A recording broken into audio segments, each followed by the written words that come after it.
Welcome to Guitar Gallery. We've been starting lately with today is a big day, special day. We've never had this before, but today is a big day. It's a historical day. It's Stefan and Stefan here, and we're going to review the Santa Cruz. But I think the big thing for us is we're now the official agent for Santa Cruz and reseller in South Africa. We've been dreaming about this for a long time, and just the amazing team at Santa Cruz. Richard Hoover and Caroline Sills has been helping us over the past few months to make this possible, and it's a dream come true, Stefan. Absolutely. I think we've been counting down to this day. It was like we were counting down the sleep, so super excited, and quite amazing that we can do our first one is going to be the H13. Which is a special model in itself. It's a unique, There's nothing standard about this. Just to take you through the specs of this H13. First of all, it's based on the Nick Lucas special, which was made during the 20s and the 30s.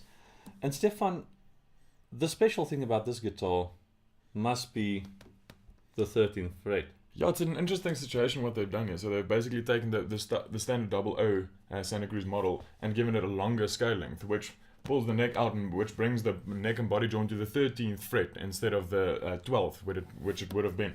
And that's a very interesting combination of factors which we've thrown into one pot there, because as with the double O 12 fret, they often speak about the position of the bridge and that sweet spot on the top. So they maintain that you have that sweet spot bridge placement, but with some added extra tension because of the longer scale length.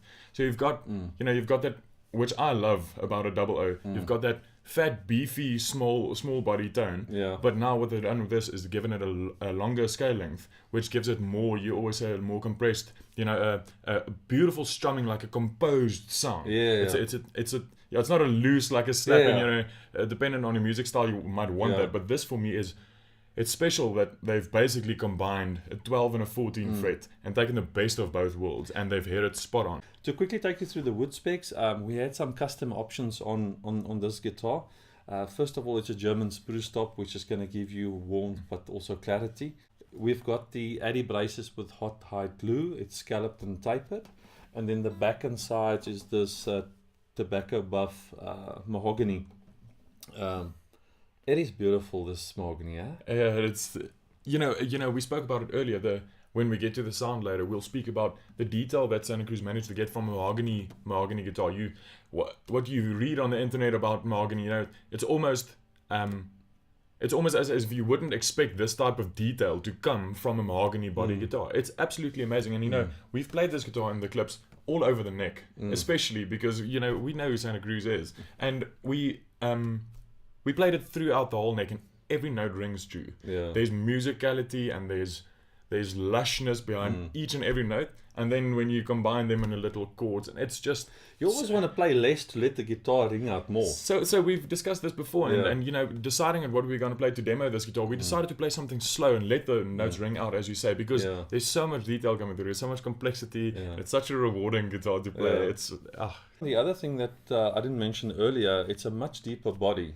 And what the guys are saying is you get the small guitar with a big sound. It feels and it sounds like a bigger guitar. Because a double O can sound boxy sometimes. Yeah, if you have because you have a relatively small top, you combine that with a thin body, it can get a little bit boxy. Which is, if you're a blues or Mississippi blues vibe type of player, that you can really be the sound you're opting for. What I like about this one is it's got a bigger, fuller voice, and with a definition of mahogany, and you've got that the clear punchy basses, and then obviously the mid-range response of mahogany is beautiful, but it's not thin. It is just absolutely in balance. It's most probably one of the best guitars from a balance point of view. There's lots of bass, but it's not overpowering. We spoke about it while we demoed this guitar. I played the same chord basically in 3-4 positions on the neck, and it doesn't matter where you play the root note, the bass note. It's perfectly in contrast with the other rhythm notes that you're going to play the melody on. It doesn't matter where on the neck.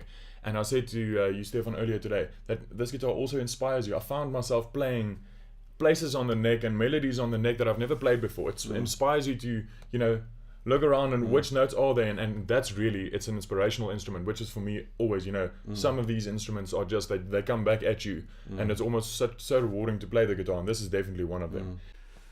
So as you can see, Santa has come early this year, and there's no better way to experience this than to come to Guitar Gallery and actually play on this amazing instrument.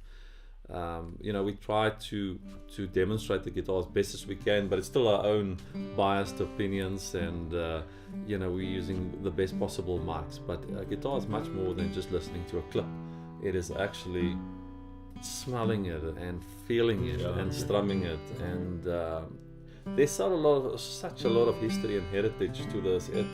It's our experience, dear fun, and you have to come with it. We can tell you more about that.